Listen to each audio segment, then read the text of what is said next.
और चलिए आगे बढ़ते इस वक्त की बड़ी खबर आपको बता दें, उपचुनाव से जुड़ी हुई आ रही है, जहां पर मतगणना जारी है। आपको बता दें 6 राज्यों की 7 सीटों पर वोटों की गिनती चल रही है।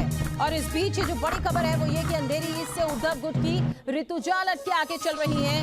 वहीं अगर हम बात करते हैं यूपी के गोला गोकर्णनाथ से बीजेपी के अमन गिरी फिलहाल आगे चल रहे हैं। गोपालगंज सीट से बीजेपी की कुसुम देवी आगे हैं। मोकामा सीट से आरजेडी की नीलम देवी आगे चल रही है।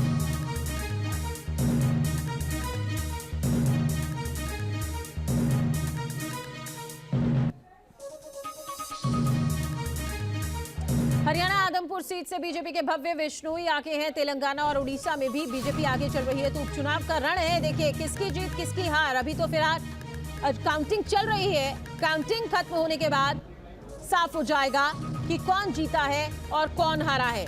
6 राज्यों की 7 विधानसभा सीटों पर उपचुनाव जो हुए थे उसके नतीजे आज आ जाएंगे और उसे लेकर फिलहाल काउंटिंग चल रही है। उत्तर प्रदेश की गोला गोकर्णनाथ सीट, बिहार की मोकामा सीट, गोपालगंज सीट, वहीं महाराष्ट्र की अंधेरी ईस्ट सीट है, तेलंगाना की मुनुगोडे सीट है और उड़ीसा की धामनगर की सीट है। साथ ही हरियाणा की आदमपुर विधानसभा सीट है, जहां पर फिलहाल वोटिंग हुई थी और उसके बाद आज हो रही है काउंटिंग।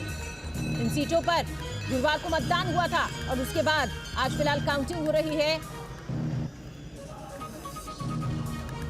पंकज मिश्रा हमारे साथ और ज्यादा जानकारी के साथ मुंबई से जुड़ गए हैं, सीधे उनका रुख करते हैं। पंकज, आपसे जानना चाहेंगे फिलहाल जो काउंटिंग चल रही है उसमें किस तरह की खबर निकलकर सामने आ रही है, कौन जीत रहा है और कौन किसको पछाड़ रहा है? देखिए, आप बता दूं कि ये चुनाव पहले से ही एक तरफा माना जा रहा था, क्योंकि इस चुनाव में ना तो बीजेपी ने अपना कैंडिडेट उतारा है और ना ही शिंदे गुट ने अपना कैंडिडेट यहाँ पर खड़ा किया है।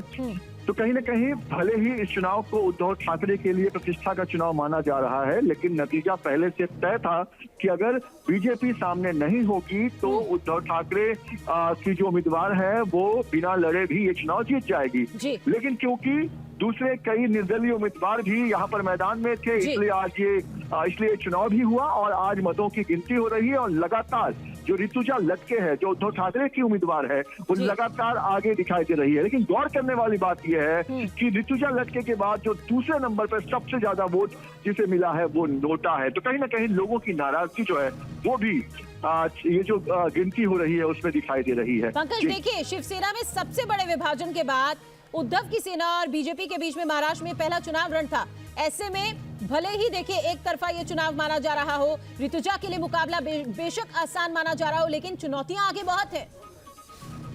जी बिल्कुल, देखिए बहुत सारी चुनौतियां हैं और जिस तरह से उद्धव ठाकरे के लिए प्रतिष्ठा का चुनाव था वो इसलिए था क्योंकि सामने अगर बीजेपी की कैंडिडेट है तो कहीं ना कहीं ये पता चल जाता कि जो मुंबई के लोग हैं वो क्या चाहते हैं, किनकी तरफ हैं। लेकिन क्योंकि अब अपोजिशन में कोई मुंबई के लोग क्या चाहते नहीं हैं और क्या कुछ उनके लिए होगा, ये देखने वाली बात होगी। फिलहाल बहुत शुक्रिया इस तमाम जानकारी के लिए पंकज आपका।